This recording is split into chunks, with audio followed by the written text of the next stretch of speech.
خلیفہ معتصم آئینی زنجیروں اور بیڑیوں میں جھگڑا چنگیز خان کے پوتے ہلاکو خان کے سامنے کھڑا تھا۔ کھانے کا وقت آیا تو ہلاکو خان نے خود سادہ برتن میں کھانا کھایا اور خلیفہ کے سامنے سونے کی تشتریوں میں ہیرے اور جواہرات رکھ دیے۔ پھر معتصم سے کہا، جو سونا چاندی تم جمع کرتے تھے اسے کھاؤ۔ بغداد کا تاجدار بے چارگی و بے بسی کی تصویر بنا کھڑا تھا اور بولا، میں سونا کیسے کھاؤں؟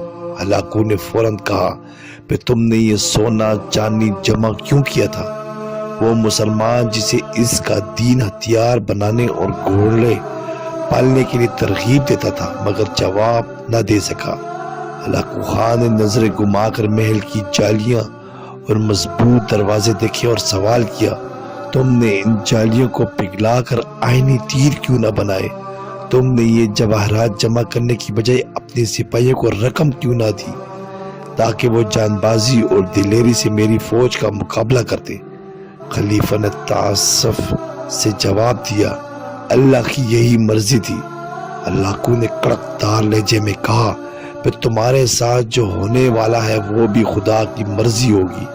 پھر ہلاکو خان نے معتصم باللہ کو مخصوص لبادے میں لپیٹ کر گھوڑوں کی ٹاپوں تلے رونڈ ڈالا، بغداد کو قبرستان بنا دیا۔ ہلاکو نے کہا، آج میں نے بغداد کو صفحہ ہستی سے مٹا ڈالا ہے اور اب دنیا کی کوئی طاقت اسے پہلے والا بغداد نہیں بنا سکتی۔ دنیا اکٹھی کرنے کو، مال و متاع جمع کرنے کو کامیابی سمجھنے والوں سن لو، اگر پرشکوہ محلات، عالی شان باغات، زرق برق لباس، ریشم و کم خواب سے آراستہ و پراستہ آرام گاہیں، سونے چاندی ہیرے اور جواہرات سے بھری تجوریاں، خود ذائقہ کھانوں کے انبار اور گنگناتے سکوں کی جھنکار ہمیں بچا سکتی تو تاتاریوں کی ٹڈی دل افواج بغداد کو رونتی ہوئی معتصم باللہ کے محل تک نہ پہنچتی۔ تاریخ تو فتوحات گنتی ہے، محل، لباس، ہیرے، جواہرات، لذیذ کھانے نہیں۔ اگر ہم ذرا سی بھی عقل و شعور سے کام لیتے تو برصغیر میں مغلیہ سلطنت کا آفتاب کبھی غروب نہ ہوتا۔ اندازہ کرو، جب یورپ کے چپے چپے پر تجربہ گاہیں اور تحقیقی مراکز قائم ہو رہے تھے، تب یہاں ایک شہنشاہ دولت کا سہارا لے کر اپنی محبت کی یاد میں تاج محل تعمیر کروا رہا تھا۔ جب مغرب میں علوم و فنون کے بم پھٹ رہے تھے، تب یہاں تان سین جیسے گویے نئے نئے راگ ایجاد کر رہے تھے۔ جب انگریزوں، فرانسیسیوں اور پرتگالیوں کے بحری بیڑے برصغیر کے دروازے پر دستک دے رہے تھے، ہمارے ارباب و اختیار شراب و کباب سے مدہوش پڑے تھے۔